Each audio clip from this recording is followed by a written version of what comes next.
Hey, here we are, coffee shops and sunny spots. We are in neither a coffee shop nor a sunny spot. We're in my garage, and I'm not going to show you the space next to me because it's disgusting, because someone keeps littering trash and I'm trying to figure that out, but I'm going to stay off that subject. It's touchy. I get heated. Anyhow, so I decided with the STI, we're going with like a OEM Plus type build, or like more like a JDM version, I should say. I've heard both ways with it, or how people define that term, but basically it's using like OEM parts, but just enhanced parts on it, and a lot of the parts from Japan, because I'm doing like, again, the JDM conversion. Because some reason cars in Japan, the cars over there, well, I mean, I know why, like some of it's like emissions and things like that, regulations, regulatory stuff, but yeah, a lot of times they come with cooler parts and just different stuff about them. Like a Toyota Supra in Japan will be definitely different than when it comes to America. I mean, they'll look the same, functionally they're the same, but there'll be this or that that's not on there. For example, the STI down there, the JDM version, where that fog light bezel is, where it actually has a vent in there, you can kind of see the separation. But that actually comes with DRLs over there in Japan, where this one doesn't come with that. Even if you had the fog lights on here, over here, and got the option, this is the upper model, but like the base model, I think comes with fog lights, which is weird. But the Limited doesn't. It comes with the vents for the, obviously, to help keep stuff cooler down there. But you don't get DLRs here, so I do have the DLRs to convert that, but that's another project. There's like other things, like the start button in there. It looks like a parts bin black start button. Where a lot of the STIs and WRXs still use a key, just depends if you get like the Limited model and stuff like that. This has a push button, thankfully. So I got the JDM version, comes with a really cool red push button that says STI on it, so you know it's meant for the vehicle, not just a parts bin button that could go on the Legacy or wherever other Subaru you could name that could have that black basic push button start. So it's little touches like that, makes a difference. Also like the S209, which is basically built by, and I'm terrible at saying what STI stands for, but it was built by that division of the company, the S209 and the S208 and S207. And they use different aerodynamic components, which what we're gonna do today. So we're starting with the front lip, which this car desperately needs a lip. Like, it's a great car, but it needs a lip on it, for my opinion, or a splitter, things like that. And with the lip, you can put a splitter on there on top of the lip and kind of stack them. Just start with the lip, see how I like that, and then maybe one day I'll do a splitter. It's not the priority right now with the car. The priority for me is more like the mechanical stuff of doing, building up the engine and things like that. So stay tuned. That's our shoot the shot Saturday, so there's no question today. I didn't get any questions in, so send those in still. But yeah, so it's a very sketchy shoot your shot Saturday, but this is shoot your project Saturday, so stay tuned. So yeah, you can tell in that box, we got the lip, got the JDM, and I can't open that box that way. Never mind, it has a side slit, so you'll see more of it. I'll take some more video when I completely unbox it. I thought it lifted completely, it was hinged, but it is not, I forgot.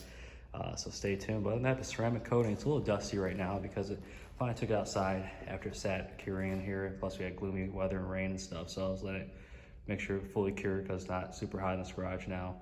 But the coating came out great, came out phenomenal.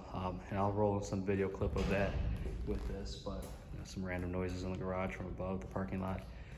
So I'm really pleased with that. The protection on there now changed the color literally, because when I got this, it had so much so much fallout on there and contamination. Literally the paintwork was kind of flat.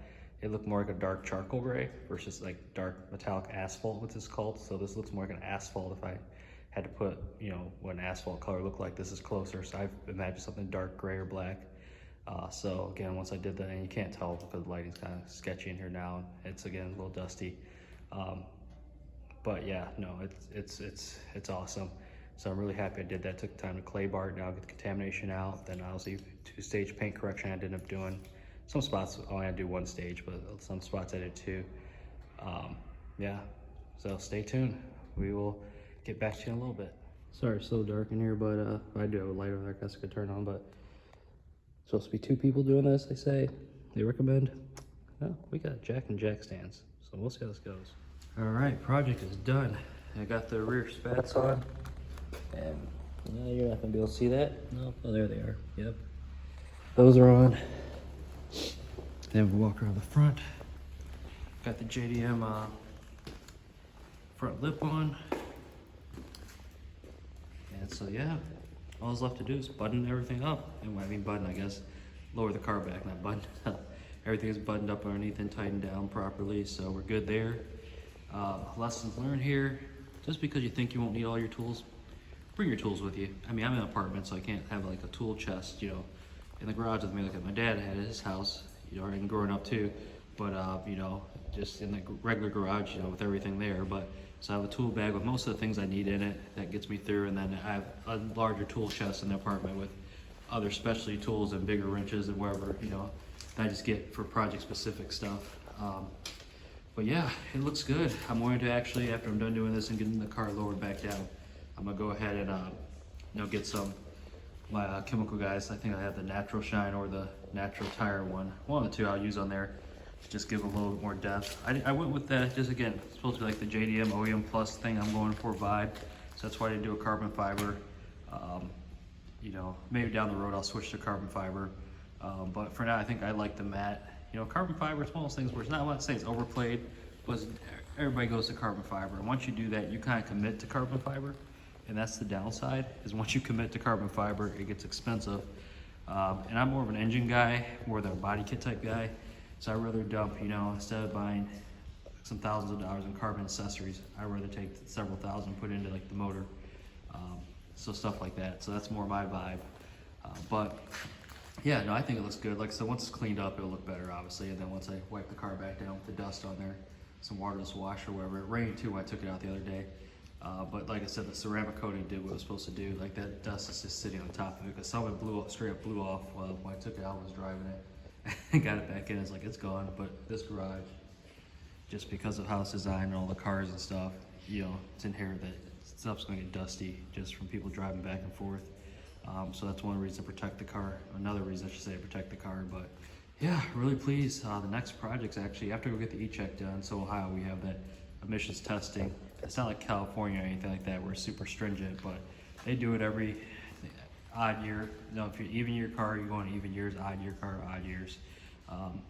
So yeah, this particular situation, because I just picked up the car, I have to get it done now, and then the thing that sucks is next year I have to do it again, but wherever, it'll be fine. So I'm gonna go get that done, then I'll put the AOS on.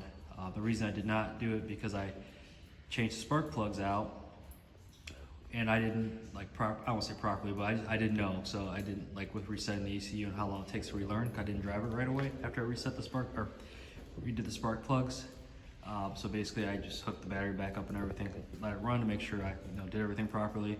And then it was like snowing and stuff. And again, this car, yes, it can go in the snow, and yes, it's designed to do that.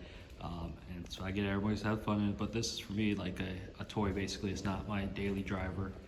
So I'm gonna go again, you know, the summer tires are on there. So it's like, yeah, I can go out in the snow and stuff. I don't want to go out in the rain or wherever. And like some light snow, yeah. But the car sat for a couple days after that, so I didn't really drive it to work and stuff. So yeah, when I got to take it to E-check it, you know, it popped back that, hey, the sensors weren't reading just yet, or giving the information that it needed, because the computer didn't relearn. So I went through the relearn cycle. Basically, I took it, you know, let it run. I think it's like 10 minutes or wherever. Then you drive it, kind of granny shift it. I think like under 2,500 RPMs or something. You shift it at for a little bit of time. Then you go and you start shifting around 4 grand or so. I can get out a little bit more to reset it, something to that effect. So I went and did that afterwards. And yeah, so she's running good and running strong. The plugs, I mean, I was getting ready for the dyno and stuff, so I wanted to change those, and plus I wasn't sure if that service had been done.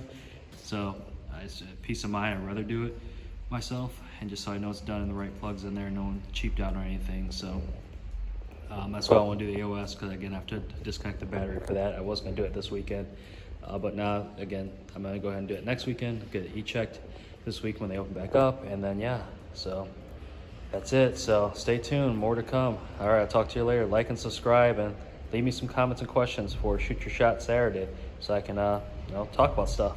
All right, take care.